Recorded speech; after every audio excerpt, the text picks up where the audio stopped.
The gospel reading this morning, this afternoon, reminds me of a riddle we used to ask as kids.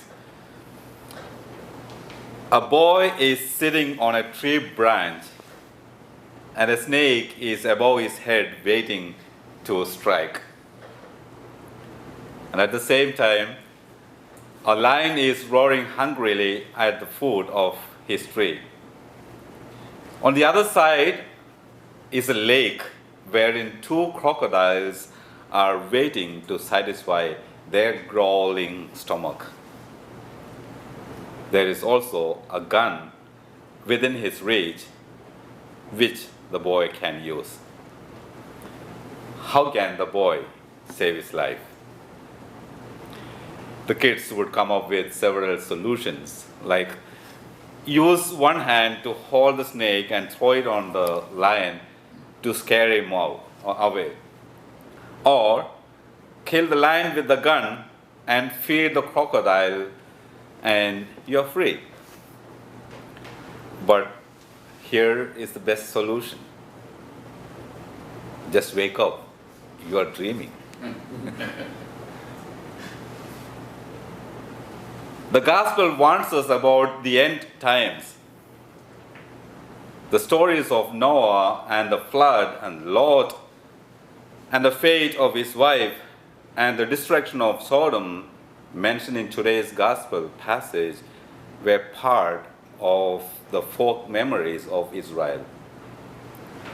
Jesus wants his listeners to recall those disastrous days, not to scare them, but to make them and each of us think, because death is certain.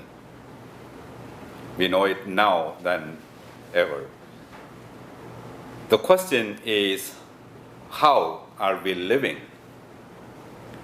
Are we like the boy trapped in a dream, looking only at the problems in life, the snakes, the lions, and the crocodiles? Or are we facing reality? 2,000 years ago, the ancient Greek writer Seneca wrote, "It is not that we have so little time, but that we have wasted so much of it."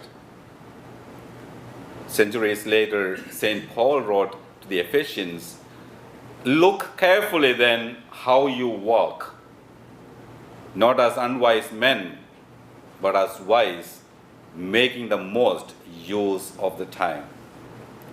Seneca and St. Paul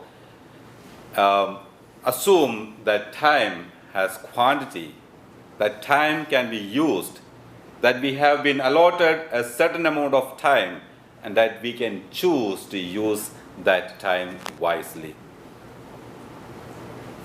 The time allotted to us extends from our birth to death. We know when we are born, but we don't know when we will die.